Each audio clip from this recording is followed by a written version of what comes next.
Alright folks, welcome back to another one of my mini vids. Today I'm sat in my R53 Mini Cooper S. As some of you guys are aware that I bought this car a few weeks ago, and so far the car has been completely faultless. I've driven this car over the course of the last 3 weeks around 2,000 miles, so I've driven it really well, if I'm honest with you, and it's not skipped a bit. I've been monitoring, like say, the oil levels and the coolant levels and the rest of it, because it's a 17-year-old car. In this vid, what I'm going to be talking to you guys about is why did I buy the R53, because I've got my M4 and I've also got the G23 series as well. So buying an old car like this, what was the purpose behind it and why did I do it? So I've always really wanted to have like a kind of a modern classic type of car. Nothing that's going to be too old, like a full-on classic car, but I was kind of looking around the cars like the E36 3 series, and I was looking at cars like even like the E46 like 3 series as well, and then I was kind of in mind as to what am I exactly going to do with those kind of cars, because I have got my 3 series BMW and I've also got the M4. And those were the kind of cars that I was looking at, and potentially I was even looking at, like say, another Mercedes 190e, which I used to drive a good few years ago.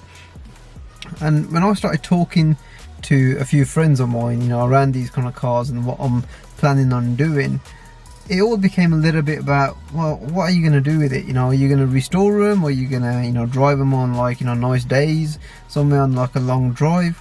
And that's probably what I was going to do. I wasn't really going to go on the full restoration sort of project, or I didn't really want a full-on project car. I was probably going to just drive them on like some nice roads, take them out on like a Sunday drive, per se. But then I kind of thought, and again liaising with like some friends and family, I kind of thought, do I really want to have an E36 3 series? Because I wasn't going to go for an E36 M3. It was going to be probably like the 318 IS with about 140 odd horsepower and whatnot. But it wasn't really going to do anything for me, because it wasn't really a performance car. It wasn't really like a car that I could use as a daily, or maybe I could, but it wasn't really going to do any of that for me. So the purpose of it would have been, it's just like a nice kind of a classic car that I could drive out on the drive and just cruise in it. And in all honesty, I did go and see one. It was a 1997, but the thing with that was it had quite a lot of rust on it as well, because obviously those cars are quite prone to rust, and they do need a lot of TLC.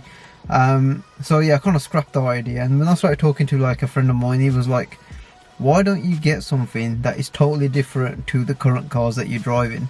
And I didn't really do a lot of research, and the R53 pretty much ticked that box, because what I find is, like, the G23 series, it's pretty much a family lugger. It's got plenty of performance and whatnot, and I have said in some of my previous vids, it's pretty much all the car that you need, but it's a family lugger. Then I've got my M4, which is a full-on performance car, so for all my performance thrills, my M4 does pretty much that.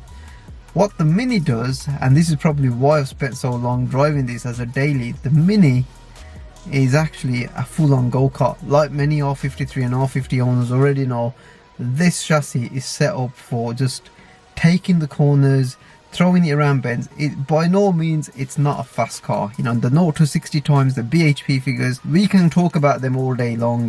There's other cars out there that are way faster than this, like my M4 and even the 3 series. But the way this car drives and the way this car handles the roads, it always puts a huge smile on my face. I mean, like I say, I've done 2,000 miles in this car in the space of a month. It's by far the most miles I've done compared to any of my other 2 cars. I've not really got out the car and looked back and thought, you know what, I don't like it. This car, I ain't joking, is probably up there in the history of my cars that I've owned, where every time I get out it makes me smile. And every time I'm picking up my car keys, here they are, just switched them off, I'm always going for this one, because it just feels like it's the car that I just want to get into and drive and just enjoy it. Every single mile in this car that I've driven has been a pleasure. So another thing that I wanted to do when I picked up this car was that I did want to get a bit hands-on with it. So some of you guys might remember from my collection vid was that it had a lot of shoddy de-chrome work going on. I think the last owner that owned this car, I think he gave it to a friend of his who wanted to practice a bit of wrapping, and they de-chromed it, and it looked, I guess from a distance it looked okay, but the closer you got to it, it looked quite shoddy. So all of that wrap had to come off, and all I wanted to do was bring it back to a little bit of originality, you know, just so that it looks quite nice. The wheels, they're gonna stay, because I think every time I'm driving this car, and whoever sees it, you know, always appreciates the wheels and compliments them. And I do think that these wheels, these BBS reps, I think they are, they do look and set the car off pretty much as it is. So my plans with this car is that I've done my 2,000 miles that I wanted to do, to just to make sure that everything is running well. I've already put it through a inspection service with a BMW specialist, SIMTEKBM, over in Tipton in the West Midlands, who, you know, pretty much used genuine BMW stroke MINI parts on this car and got it through. And obviously I think he actually appreciated this car for what it was as well.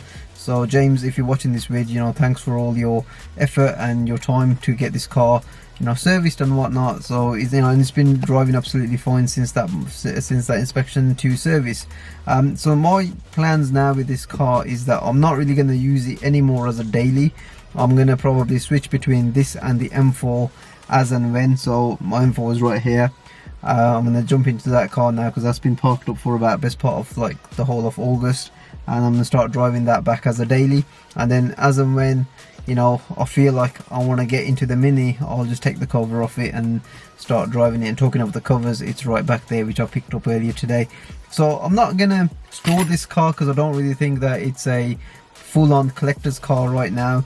Give it like maybe, I don't know, 10 to 15 to 20 years maybe, it might start appreciating. But I didn't really buy this car, you know, from a point that, oh, it's gonna be an appreciating asset. But right now the prices of these cars are quite rock bottom anyway. I can't imagine they'll be dropping much more than what they are at the moment, as long as they're fully maintained and serviced. So my plans with this car right now is I'm going to just put it away and then just drive it as and when, you know, maybe just sort of chop and change between the M4 and this car every few months, and you know, and just compare the two.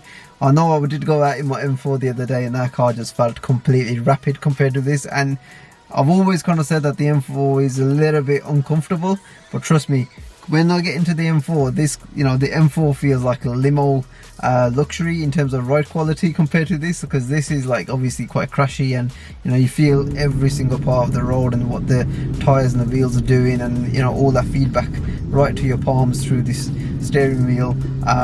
But yeah, it's going to be quite sad, because next sort of few months I might not be driving this car, but it's always going to be, you know, around. And I have got some other content on the Mini as well, which I'll be putting out there, you know, so you're not going to see like the end of this. And I've got plenty of like pictures and whatnot, which I'll also be posting up onto my Instagram, so definitely stay tuned to my Instagram page as well, which I'll drop down here.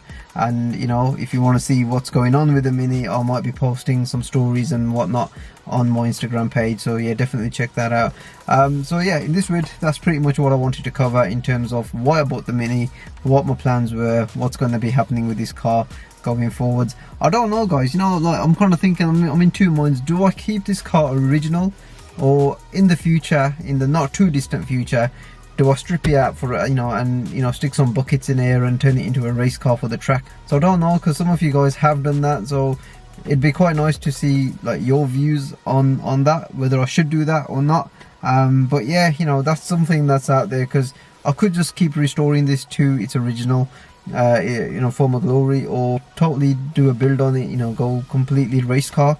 But I don't really know about, you know, too much about that. But I'm sure there's loads of Mini enthusiasts out there. The R50, R53 community might be able to help me or advise me in that direction. But yeah, you know, if you have kind of found this vid kind of useful, informative, and you've been following my Mini series kind of thing, then yeah, definitely give it a like, share, subscribe to the channel, because there will be more content coming on the Mini, which I've obviously done quite a few vids, which I'm still kind of editing, as well as this one, which will be hitting the channel. So hopefully guys, I'll see you on the next one. Take care, bye.